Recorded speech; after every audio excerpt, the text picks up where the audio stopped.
Hi, everyone. Welcome back to the Action Movie Show. My name is Carlos Alcazar, and with me, as always, is my associate who gripes about chip-related things, Manyninjas. Chip-related things are very important things to gripe about, ladies and gentlemen. Also, hey, how's it going? So, as promised, the ninja was provided with chips. That's pretty much the only payment we're giving him because he's not really worth getting paid. And primarily, because I'm not getting paid, that's why you get this level of quality and entertainment. Let's see. At the time there, we were supposed to be recording this thing back on Thursday. All the time waiting, this is all that's left for the chips, ladies and gentlemen. Just the crumbled, kind of broken parts that always show up at the bottom of the bag. And yet, they're still rippled potato chips, so we're still good. For now. In fairness, if I had gone through with the original scheduled plan and done it on Thursday, that bag would still be in more or less the same state it is in now. In fact, if I had done it 6 months ago, that bag would still be in the same state it is now. Nice. Mind you, then it'd probably be more, not so much an action movie review as a ninja eating potato chips episode. Which I wouldn't have mind too terribly, but hey, that's just me. Also, a fun fact, that was the original idea that Manyninjas pitched for this show. Him eating chips. All I'm saying is it would have been better than some of the movies we watched, and more entertaining, and more coherent. Speaking of which, this time around, the movie we're covering is 2008's apocalypse kind of movie. It's part of the subgenre of something happens, the world comes to an end. In this case, not really the world, more just Scotland, basically. And as a result of that, this is the aftermath that leads into it. We'll get more into it in a second. But Manyninjas will show off the movie, if you don't mind. All right. A disaster film of not-so-epic proportions. This is not the disc I meant to grab. Although this is disastrous for another reason. We'll talk about that on my own channel in the next few days, hopefully. All right, take two. Stop showing up in my DVD pile, please and thank you. There we go, The unrated version of Doomsday. Mankind has an expiration date, and apparently it expires in Glasgow. Because accents. And haggis? Maybe that was the cause of the disease there. They never did explain it. I'm going to let him steer off into the sunset for a moment. But while he's doing that, I do want to point out that they talk about mankind having an expiration date. And I want to make clear, I'm not spoiling anything here. I'm just stating a fact. At no point does it ever imply that mankind is ever in jeopardy. The whole movie pretty much takes place in the UK, or specifically in Scotland. And it's really only the Scottish and English people that are ever threatened at all by this virus. Any just initial thoughts on that, Manyninjas? Yeah, they actually make point of that everything's trapped on this one island. Once again, I'd like to insinuate that it's probably haggis-related somehow, that spread this horrible, terrible disease that basically ravages the countryside. It starts somewhere in the Glasgow area, and after showing the initial outbreak and how they handled it, rather poorly, or at least at best as they could, they take a nice little time skip in order to go to the future, and in order to explain that due to the events of some kind of weather issues, I believe rising floodwaters in the area, that it's ripe for the whole thing to happen all over again throughout the unaffected areas, and it's up to this ragtag group of soldiers in order to break into what they believe was the uninhabited original hot zone, infection zone, in order to hopefully find some kind of a cure to prevent it from happening all over again to a much larger group and basically wiping the whole damn thing out. Indeed. And it is in this premise that we once again enter into, well, now we have a basic reason for them to commence with the action. And there's a lot of little things that will come up over the course of the review. But first of all, I do want to emphasize this is a review. We're not showing clips of the damn thing. Some people will get a little confused about this part. This is a Google Hangout. I can show YouTube clips of it by bringing up the YouTube page, but that's pretty much about it. With a different program, I could probably show a couple of clips here and there, but that wouldn't be the main point. We might get there at some point where I'll show the odd clip here or there. But this is not actually the movie. Yep. For those that are, yeah, for those that are looking in the movie, I could suggest looking for the unrated Blu-ray disc. I imagine it's on Netflix. if it's on Netflix right now, It is. definitely we can recommend looking it on Netflix, or at least, well, if you want to find it, you can look at Netflix. So the final review for that we'll talk about later. And generally, yeah, there are better places than to watch a condensed version than on YouTube anyway. And because the fact is kind of a cool hangout, it's functional for our purposes here for these reviews, but the feature-wise, it's a little stripped down, to be honest. And anything, if we wanted to put something more fancy in it, involves post-production work, which, because we're using the whole Google Chat format, we kind of picked it because we didn't want to do that too much. So in other words, we're lazy, and barring that, if worse comes to worse, maybe in future episodes, we'll just have Manyninjas act out entire scenes of the movie with dialogue of every character. We are going to need to increase my budget for puppets then. If you're willing to do that, we can talk. Think about it, folks. With a little bit more money, we can get him to act out the entire movie with puppets. That will be the Patreon campaign that we'll be launching in the next few weeks. Puppet theater with Manyninjas. So we have a man who's dressed loosely in something that's supposed to resemble a ninja suit that is just really casual because I don't feel like wearing the whole suit even at this point for the show. Doing puppet theater in his office. So we'll have to build like a little stage area around here, which I'd probably be ducking under all the sort of puppets there. I do know people who do know more about puppetry than I do, so we actually have some people we can base that on. And we are deviating from the point of this review, but who cares? I'm trying to decide. The thing is, it's if Doomsday. People should give money. If people should give money to either make it happen, or you give money to avoid it. Just give me money, ladies and gentlemen. That's all you really need to do. That's the important part here. You need to give me money, so I can do horrible, terrible things. Not just here, but any kind of horrible, terrible things will also be reflected back on my main channel, which, by the way, the website is.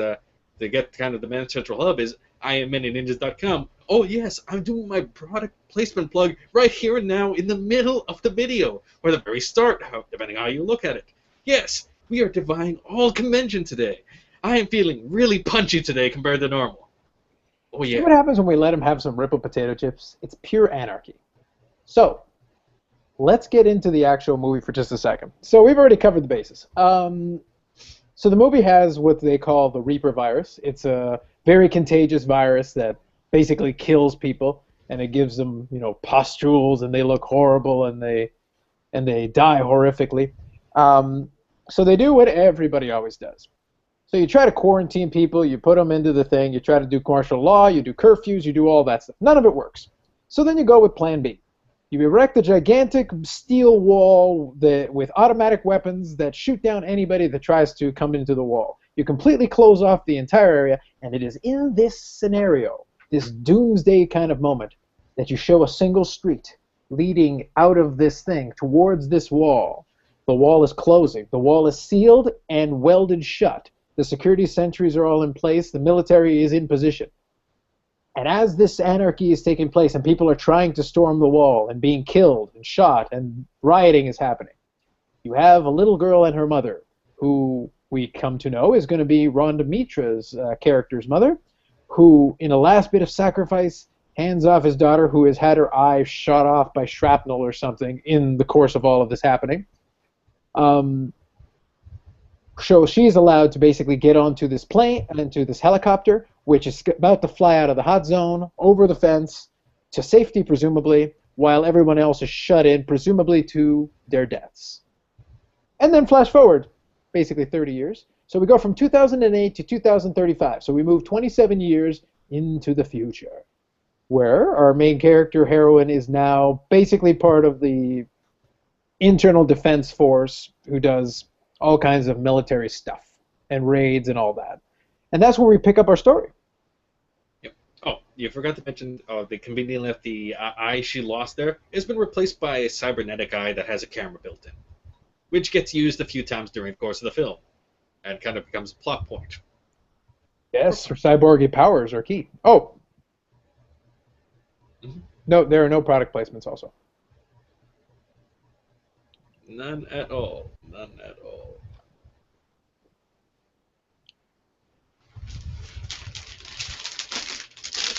Seriously, ladies and gentlemen, we're just gonna momentarily. Yeah, there we go. Right, back up. Yeah, perfect. Back in a moment, ladies and gentlemen.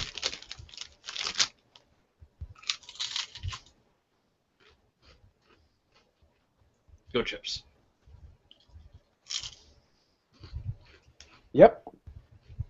And that's why we pay him in chips. So anyway, while the intermission's going on Manyninjas' side, all you need to know from here is that basically that leads us into the modern day, 2035. So 2035, because of basically I think Rising Tides, Manyninjas was I don't recall too much specifically the reason why, but they find in one of their raids that the virus has returned. The virus they thought they had eradicated and completely quarantined off into this section has now returned. It's gotten over to the other side.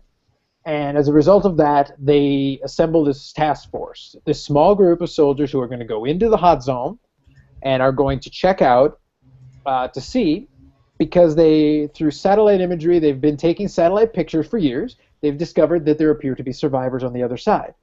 And if there's survivors on the other side, there's probably an immunity to the virus, meaning this is what we need in order to help us right now in the present. And that leads us back into the story. They get in there, they find survivors, and they find my first plot point that I enjoy, the gloriousness that is when you find yourself in the inside of a wall, you are now cut off from the entire rest of the world and you've been quarantined. You are surrounded by death and pestilence. Obviously, you will take to cannibalism and rioting in the streets and burning. And when this happens, the only logical explanation for what can occur after that is developing two entirely distinct groups. One of them that think they're in the Middle Ages, and one of them that come out of central casting in a punk rock video. I personally believe it's more of a kind of a Mad Max delivered setup there, but yeah, no, punk rock would generally work on there. And basically, they'd be at home in a Prodigy music video for the most part, let's be honest, ladies and gentlemen. While on the other hand, you have the original group, which this more anarchy-based group kind of went off of, that is basically in King Arthur's court, only that the castle itself was a makeshift, or at least remodel from another castle, which was used as a tourist attraction at first, that they kind of reinforced and made it silly. And the reason they originally went over the fence, by the way, is not just because they thought they'd find some immunity. They thought that someone in there, namely the doctor they were all looking for, I can't remember her first name, but it's basically the Dr. Cain, managed to make an actual cure for it, and that they'd be able to take the cure straight out. But of course, after running into both parties, and subsequently losing most of the original military force, and the APVs for that matter, and basically anything that would have made them an effective force outside of it, they managed to find the king. What did I just say the doctor's name was again? I think it was Cain. Cain. They managed to find Cain, who effectively had made himself king of his own little court there, who revealed, you came over here looking for a cure. I've got some bad news for you. There's no actual cure. It's just the people who are here are immune. And oh yeah, we're actually going to kill you because you proved that there is an outside, and that's screwing with my plans and my whole court here, so I got to kill you too. So effectively, we have our heroes who are fighting against two groups who are fighting each other, and we're now going to be fighting them. So you have Cain, and then you have the group led by, as it turns out, the son of our king, of our self-proclaimed king, Sol. And they're helped in their quest by the daughter. So basically, it's a really complicated family tree that plays out over a small island in Scotland, or small area of Scotland, whatever. The point is, it's very dramatic. We'll give them a lot of points for attempting to do a lot of plot points. As to our point that we were making earlier about the two sides. So for the one side, just imagine Middle Ages King Arthur's court. That's kind of the style they're going for. They've even got their knights. They've got they basically usurped a castle, which much to my entertainment is very blatantly They used a real castle that became a tourist thing, so that you can actually see the sign that says gift shop in one of the shots. They didn't bother to remove it or do anything with it because that's what happened to the castle itself. But now they repurposed it as again a medieval castle to fill their court. And then on the other side you have our punk rock cannibals, led by this gentleman. Let me see. I'll pull up a picture for you. Ah, yes, this is Soul. So can you see our buddy there, Manyninjas? Yeah, I can say so. It was pretty much, it was kind of the most flamboyant of the group there. Oh yes, I don't know why they made him the leader. He had a fabulous stage presentation. This was part of his big stage. He has a big show where they've got hard rock music and pageantry and dancing girls and all kinds of things. There's a couple of things I want to say about this little scene though. So I just wanted you all to see what I'm talking about. You got this guy right here. He's got his eye. I don't know if you can see my cursor there. Can you see it? No, I cannot. Okay, fair enough. So anyway, all you got to do is he got his eyeliner, he's got his hair there, and there's a bunch of other people that look kind of like this guy. And his girlfriend is basically got face tattoos, and she's actually on the cover of the Blu-ray. So I'm just going to get off myself here for a second. 1 second.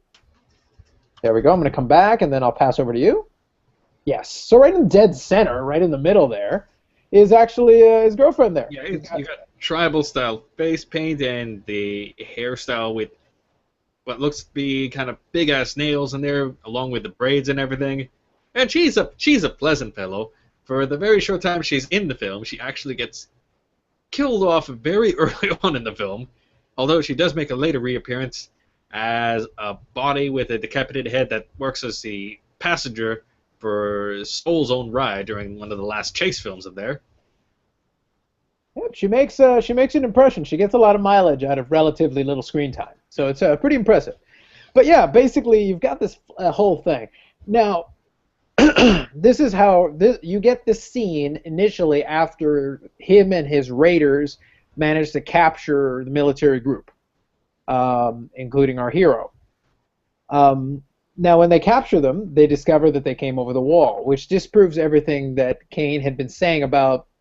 He basically passed along the story to his kids and to everyone that the outside world was over, it was dead, and that as their group, he started to feel in his own mind, and he decided to sell it as they were the chosen ones because they had survived the plague, and because of that, this was their world now to live in. And Soul represents the group of people, mostly younger, that broke off away from that and didn't want to be a part of Cain's kingdom, so to speak. So they went their own way, and their way is punk rock cannibalism.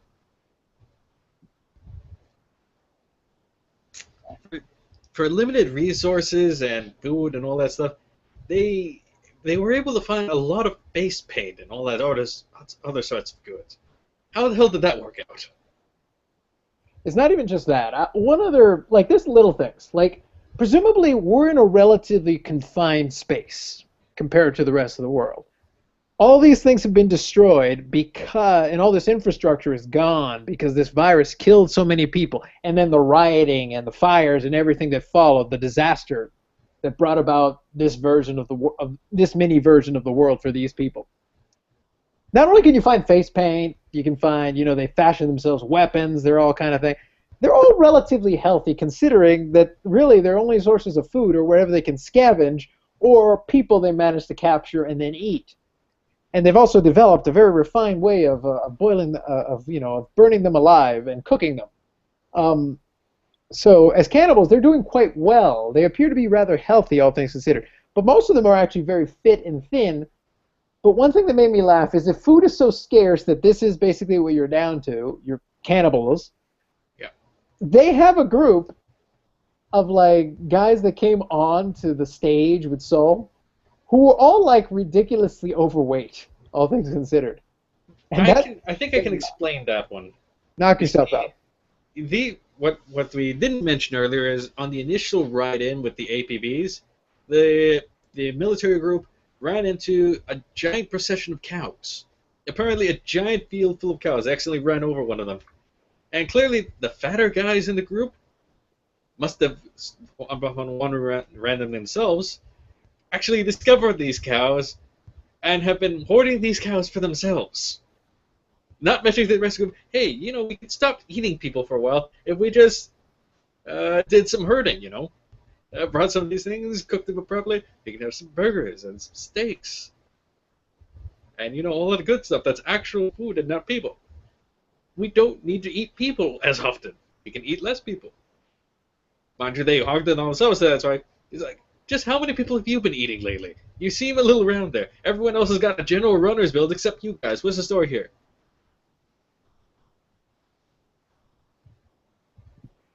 And in your scenario, everyone just accepts the fact that they literally have like 50 or 60 pounds on everybody else. Very bad metabolism. That's how they explained it off, I imagine. Very bad metabolism. And anyone who discovers their cow hoard, they probably eat them too, just to keep them quiet. So we've clearly added a lot of lore to this movie, and it's really, expanded the Doomsday universe. It is a shame there was no sequel, because we could have explored this theme further. So, honestly, yeah. Go ahead. Yeah, this gives more detail and more things than what the actual plot gave.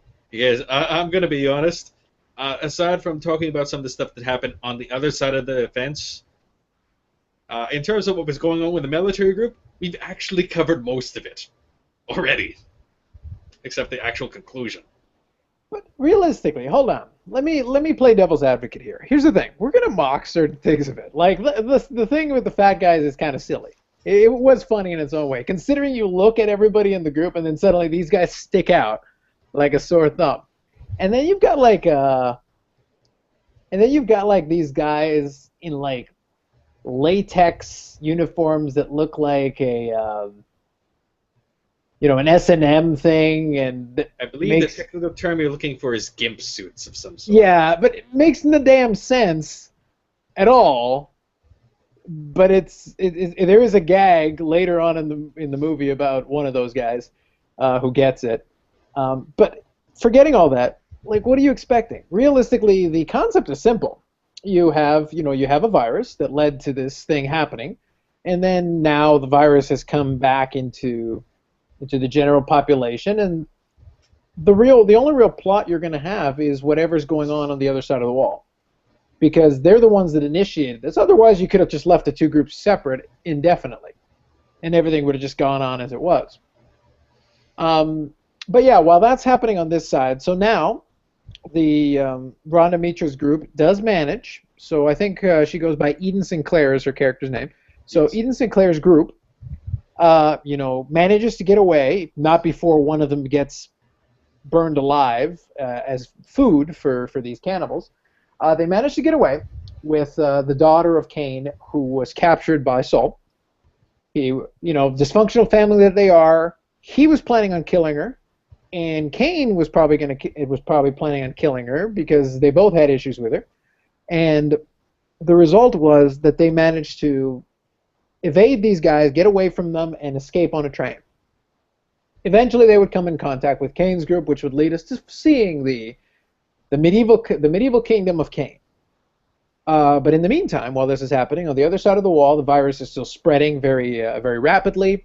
It's becoming a disaster. The prime minister or whatever actually gets infected as one of the people infected, manages to get in, hacks and attacks their way in to get in, manages to get blood on him, thereby infecting him. And that allows our bad guy, I don't know what his actual role is. I forget. To be honest with you, like, he's a character, he's there, but I don't pay attention to him more than I really have to. Yeah. But regardless, he's kind of a high-ranking guy. He might be head of security or whatever the case is. The weird thing about that character, I know the one you're describing there, clearly it's supposed to be someone that is relatively local within the general background of the area there, the Scottish background, and yet he came off more Soviet than anything. Damned if I know why. Yeah. So his solution is more of a militant one. In the end, his mindset on it is that even if they find a cure, his mindset is to allow the virus to spread. No, this is how we emphasize that he's the bad guy. He sent these people off. He was part of sending them off to go and try to find this cure. But in the midst of doing that, he's also in the back of his mind thinking, even if we find the cure, we're going to hold back on it because in his mind, we've created the conditions by having people packed in so tightly that it made the breeding ground for this virus to spread again. So, in his mind, let them die off, and if enough people die off, it spreads and creates a little breathing room, thereby allowing those who survive, then you distribute the vaccine or whatever you end up creating out of it, and you end up with a much more controlled kind of society. You've created essentially a police state, but you want to have more control of the police state by reducing the amount of people. Because right now, in that desperate state, those people are dangerous for the government, and that's why they had to try to seal off the main areas of government. So in the end, when the prime minister, whoever gets infected, he gets quarantined in his own office, and he has to blow his own brains out. Now, the actor who plays him actually plays Dr. Bashir on Deep Space Nine, for those of the science fiction persuasion. And just as a record, no, the Prime Minister, no, he wasn't much of a better guy either. No, yeah. Generally, everyone in charge was bad for one reason or another, in case you're wondering. Yeah, so you really don't feel bad for him, per se, but, basically it furthers the plot point. I think the purpose of that character and the way he meets his end, really, is just to emphasize how out of control the situation has gotten back in London. Basically, they can't really control it. They're trying to basically hold everyone back as far as they can. They're in effect taking the same playbook that they took originally when the virus started spreading, which didn't work then either. So it's almost the same principle. They're trying to wall themselves off from the infected in order to try to avoid the situation entirely until such time that they can try to do something about it. That brings us back over to the other side of the wall where the rest of it's happening. So after having escaped that, then our main characters get captured by Cain's side. So they've taken a turn being captured by both. And at that point, you find out that Cain has survived. He's decided to create his own kingdom. He is of now the belief that the world is, impure, so he's tried to completely shield everybody off from it, and has completely tried to ignore what they've been doing on that end of it, and tried to create his own little world here. And, the cannibals are the group that, as I said, already rebelled away from that. And his own loyal people are the ones that live in kind of this medieval now kind of kingdom. All with medieval dress, knights, the whole thing. Yeah. So let's see from there. Of course, because they're about to get killed off, they have to escape from the medieval kingdom there and begin slowly working their way towards the rendezvous points that they manage to, on the way back from the escape point. They go back to a supply depot of sorts, which once they go through all the different things on kind of the inventory sheets, they happen to find a fully functioning Bentley just hanging out there, along with a few other odds and ends, like some cell phones, in order to reestablish contact, and begin a chase scene, not with the medieval kingdom they managed to get back there, but back with the marauding cannibals in a car chase. Now, of course, the key to this part is in that warehouse you do, as Manyninjas says, you do find a fully working Bentley and a working cell phone that allows them to communicate back with the other side to let them know that they've got one of the survivors who can then be source for the vaccine, so you can find out exactly how they managed to survive the plague. Now, of course, as part of it, you have to have, somehow in this warehouse, even though these 30 years have gone by, this warehouse still, you can adjust it and set it up in such a way where you have enough electrical power to be able to light up this fallout shelter that contains crates, including this brand new, beautiful Bentley with factory showroom lighting. And the cell phone, which you can clearly see the branded makeup. Not that anyone would ever be remotely showing anything like a product placement inside of a movie.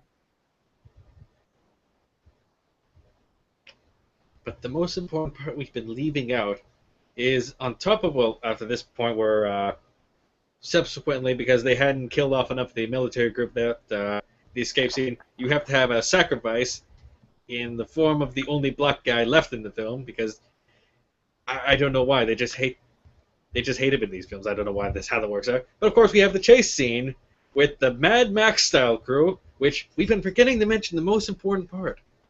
because despite how everything else had collapsed and basically all sorts of other machinery had fallen down, and a generational gap had occurred, and hypothetically, I don't imagine they taught too much of how to use the damn machines, but the marauding cannibals managed to find and retool and remake one of the general buses into their own personal murder bus, which is part of the chase scene. It just occurred to me, I didn't think about it. I was like, how did they manage to get that thing working again? How did they know how to work any of these machines, especially the murder bus? When quite frankly, if they were in the kingdom, or at least they started out there, they would have not had access to any of that sort of knowledge and probably wouldn't have been taught anything like that. You know what? I'll give you credit for this one. You're 100% right. The reason Manyninjas brings this up is that if you think about the two groups, both the medieval kingdom and then the marauding, punk cannibals, the marauding punk cannibals tend to be younger demographic. They all tend to be much younger. The ones in the kingdom tend to be older. The ones who would be older would be the ones who would remember what happened before the plague destroyed the majority of that island and that area. So they would be the ones who would know how to drive the damn cars, how to fix the cars, how to do things related to the cars. And when they decided to make this kingdom and basically reject the old ways and redo it with a chivalry code or whatever you want, because they literally did they did the whole thing, knights in armor and medieval weapons. Basically the fanciest things they were doing were bows and arrows. And then by contrast, the cannibals were all using clubs and knives and things like that. Not much more advanced, really. So yeah, then suddenly all these people have this great knowledge of how to not only fix and set up cars, but also how to drive them around, because it comes up a lot. I understand some of them it's like they must have been able to salvage a few of the vehicles, but surprisingly, how many vehicles that were in still working conditions, although a number of those vehicles were clearly trashed up.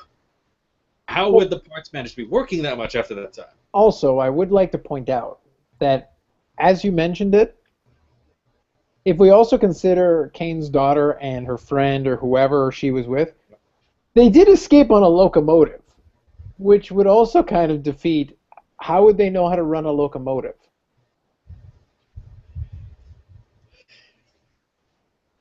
It's not a very good movie, that's how. Murder bus.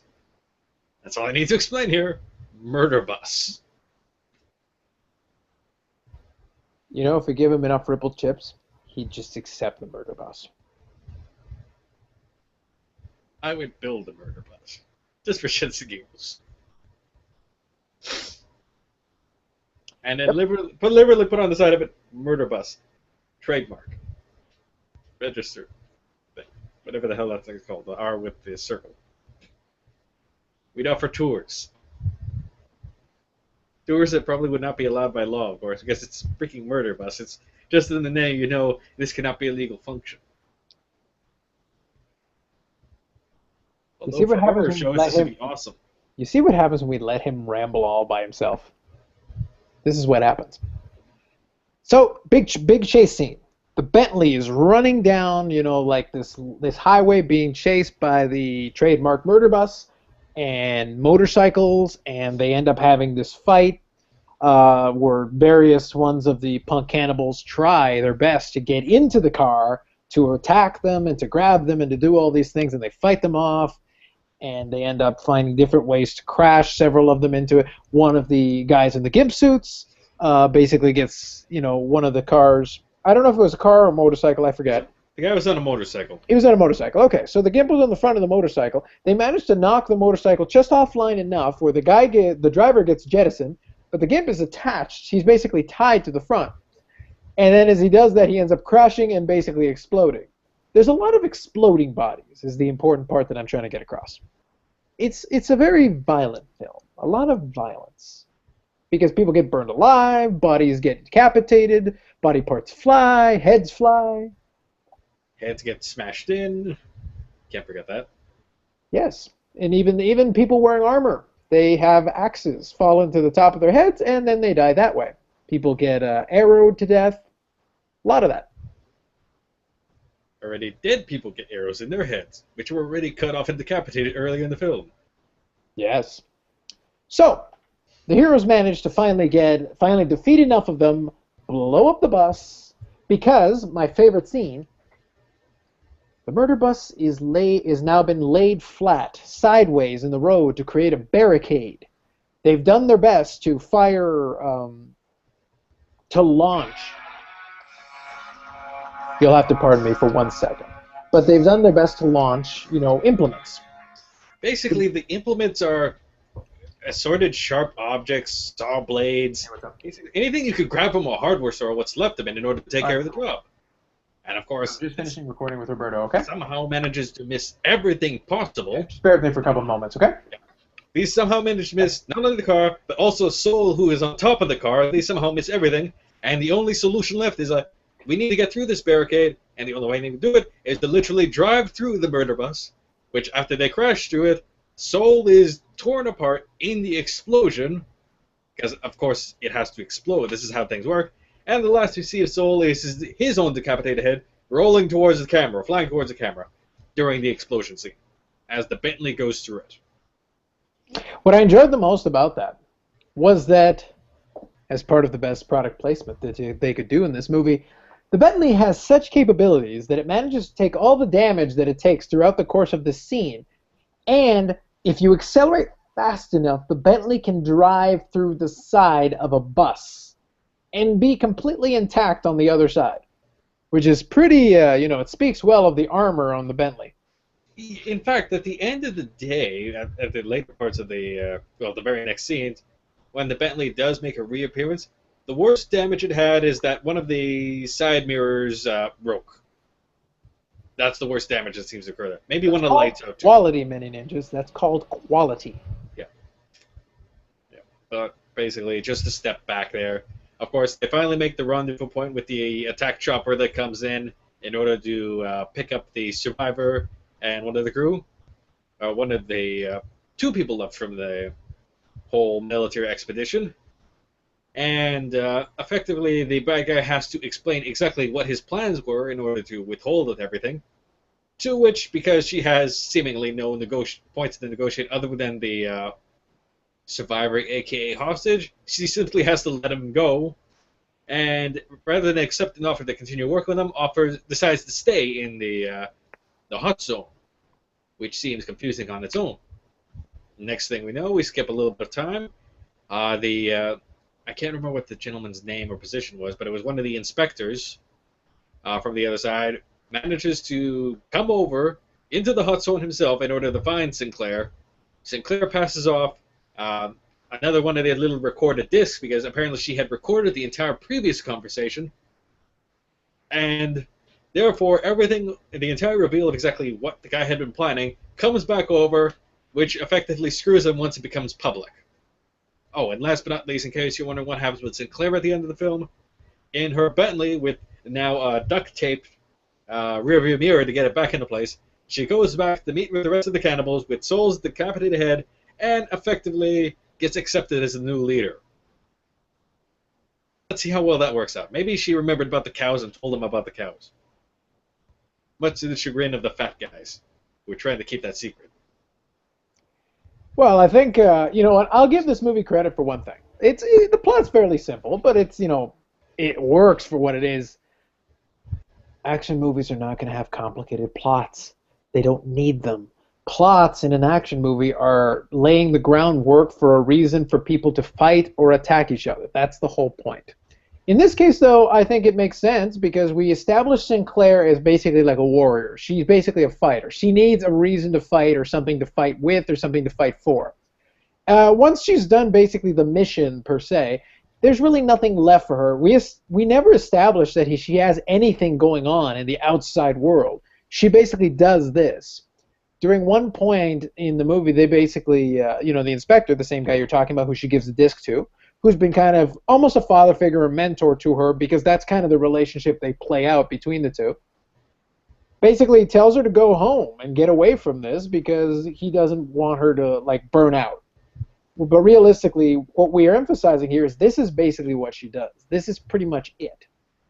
All she had was the little snippets. She doesn't really remember her mother, but the trauma of that early scene that is shown in the movie builds into everything else that would follow. It changes her life. It is the way. She feels in reality more comfortable inside of this world where basically she's fighting and struggling the whole time anyway. So she goes and she takes over the Punk Cannibals. Now she's the leader. She killed the old one, decapitated his head indirectly with a thing. And then, being that they are Punk Cannibals, they pretty much will accept anyone that decapitates somebody. But it fits within their general model and moxie there. And now it's like at the end of it, it's like, okay, they got the cure. I got rid of the jackass who was about to try to take everything over with the police state. And now I am the boss. I am great.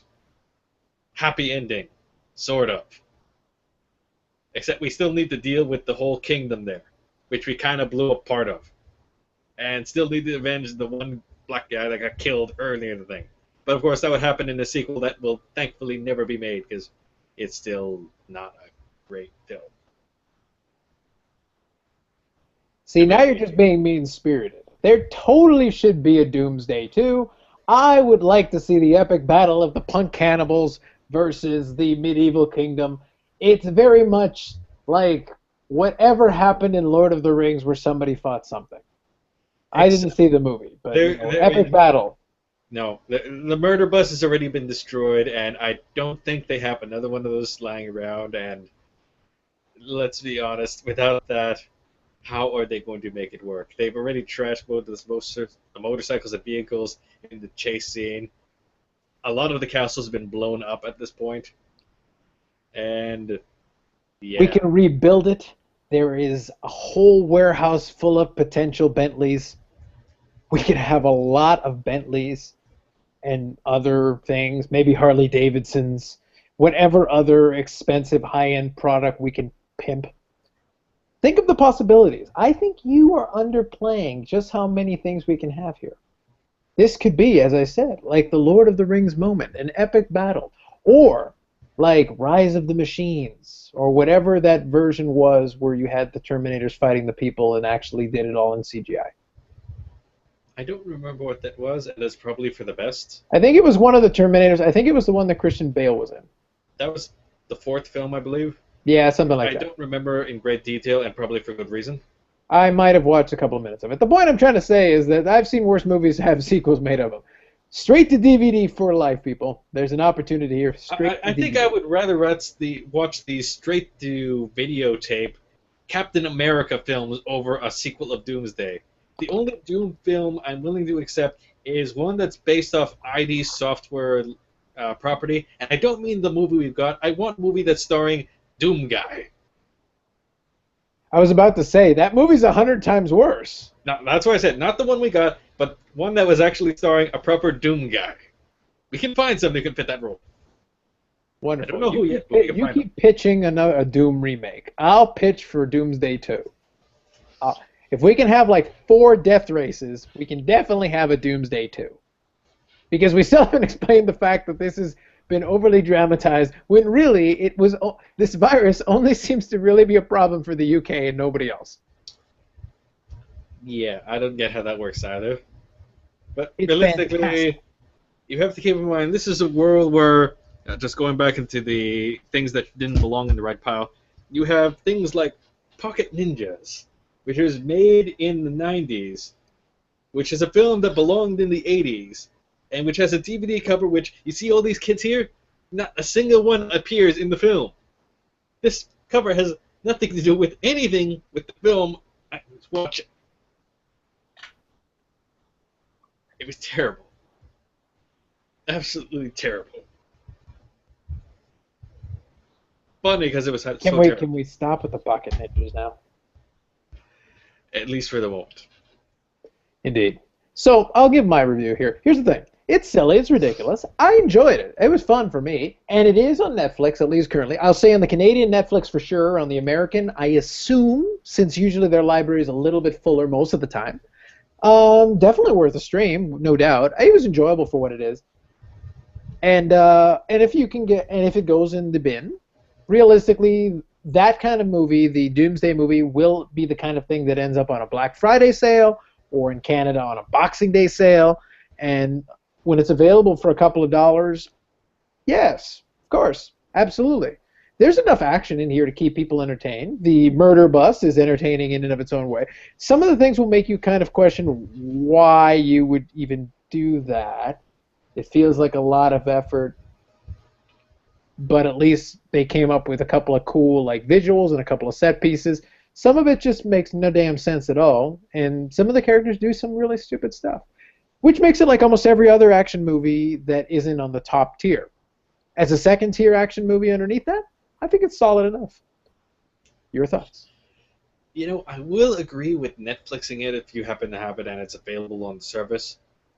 What I would disagree is actually owning a tangible copy of the film. I'm going to be honest on that one.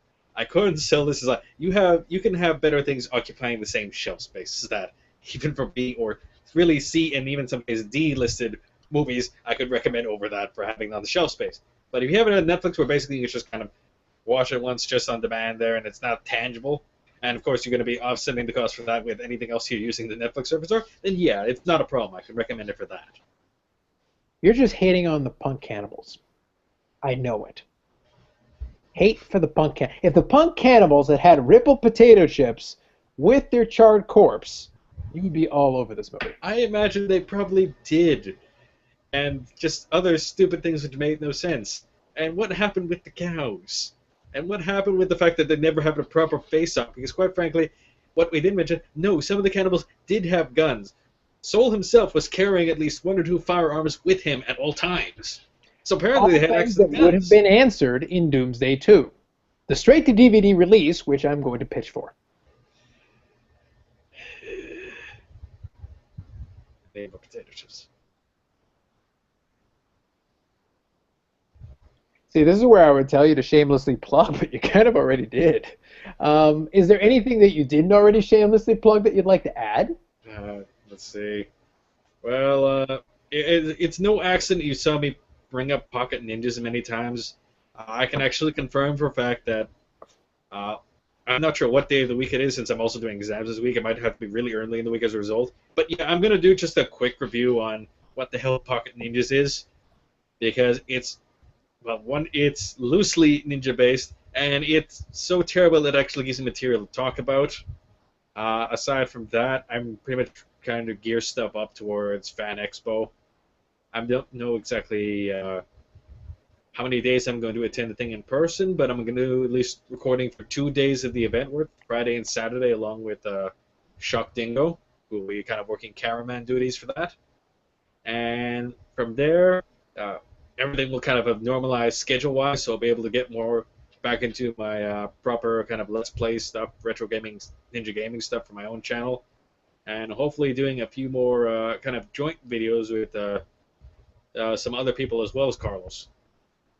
And technically some of that video stuff for some stuff I had done up to this point should be going up shortly, but the guy still has to finish reprocessing the films because for some reason YouTube rejected the initial FLV files for them. So hopefully that'll be fixed soon enough. Indeed.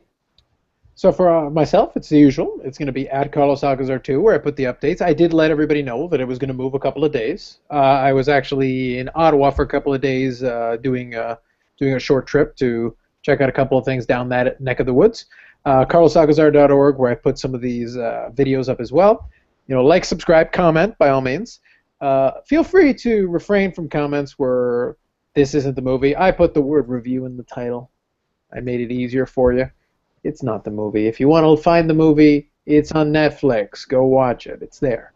Knock yourself out. You'll be able to see it in better quality as well that way. Yeah, you're going to be able to watch it a lot better quality than you will trying to find it on YouTube, guys. Come on now. Also, for our next show, we're going to be covering. It's going to be our 30th show, and we're actually going to be covering a classic. You know, kind of a dystopian world. Well, guess what? Mel Gibson did a dystopian kind of movie years ago. We're going to cover The Road Warrior with Mel Gibson. Kind of a classic movie, and one of the first things that got him kind of an action role for one of the first times he did, which kind of led into other things that he would do later on. And that'll be what we'll talk about next time on Action Movie Show. All right, ladies and gentlemen, take care. Catch you next time. And we'll be talking dystopian done right. Take it easy. I still stand by if they had had the damn chips, you would have backed this. This would have been 2 thumbs up for you. With this film, it probably would have been some kind of a bootleg version of the chips because, let's be honest, everything else, except for the Bentley, which was blatantly highlighted, was half-assed. And we're still recording these comments, aren't we? We're still recording them live. Yes. Yep, Yes, pretty we are. much. Pretty much. I just wanted to get your seething anger. Just they're terrible. They're horrible. You have these fat cannibals that apparently have been hogging all the cows here. You have the military thing, which got blown up in no time, flat basically. It's like you have them basically beaten up by some Molotov cocktails, which, by the way, how the hell did they know how to set those up, by the way? Because that's not something that would come with a medieval education. Not much I can tell you, but they know how to do it apparently. You're not a subscriber that they would have their medieval library with ye old anarchist cookbook? Well, they must have found a copy of that book somewhere and known how to make it work, because they also, how do you punch through or kind of break through the APV's hypothetically reinforced glass for the windshield? Because that had to have happened because the APV, or the second APV, had the driver get shot in the face with an arrow. At least the arrow makes sense. They would have known that from the initial backdrop. But no, the window got shattered and the person got shot with an arrow there. As that makes perfect sense. Apparently they forgot in a few years how to make the APVs with proper glass that's reinforced. Okay, fine, whatever. These are the things that are going to torment the mind of Manyninjas until our next episode. He's actually going to sit there scratching his head for the majority, trying to figure out some of the things that just don't make sense to him. What I'm saying is this bullshit, ladies and gentlemen. This is honest to goodness bullshit here. What's going on here in this movie, which is unrated? Because the rated version probably didn't make any more sense either. Just less people getting run over and kind of splashed around. Maybe less cow violence too. Yeah, that's about it. That's what I figured what they did here. Oh, and here's another thing, but since we're still recording for some reason. Go ahead. We have, of course, anyone else notice this U-Control stuff? Blu-ray exclusive U-Control, where they're supposed to have the added features of kind of for additional benefits and things they can advertise on. Has anyone ever used this stuff?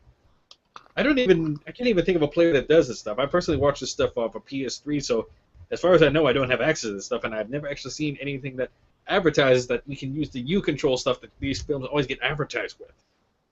In fairness, I will actually speak to that really quickly before we go away. The U-Control thing was one of the little gimmicks they tried to come up with when they were competing back and forth with them and HD DVD. And I think HD DVD was still around at the time that disc came out, so they were kind of competing with each other. But they were coming up with these silly little Nobody really used that crap, to be honest. It was like BD Live. No one really wanted it. It barely got used by most people. But it was something. You tried to add value to go, hey, buy our version of the disc now because it's got this thing. I don't know if U-Control came after HD DVD finally bit the big one, but it sounds a lot like one of the gimmicks they came out with to try to like differentiate themselves. I'm sure somebody can correct me on the timeline, but it sounds a lot like a couple of the things they came out with at the time to try to, this is why you should buy this version of the disc. Realistically, in terms of all the gimmicks and stuff that came during that period of time, the only gimmick that really stuck around that people seemed to enjoy and that did more so after the fact was the offering both either Blu-ray or HD DVD version plus the DVD copy on the reverse. Or in this case, well, not necessarily in this one, but they offer an alternate version that can be played on the older format. That was probably the one shtick that kind of happened there that stuck around, and I think it was probably the best thing that came out of the whole deal. Yeah, later on they just either did a digital copy or digital copy and a copy of the DVD that came inside the case to add value. That's basically what happened with that. But we'll leave it at that. So next show we're going to do The Road Warrior, and that'll be it for us. So for myself and Manyninjas, adios.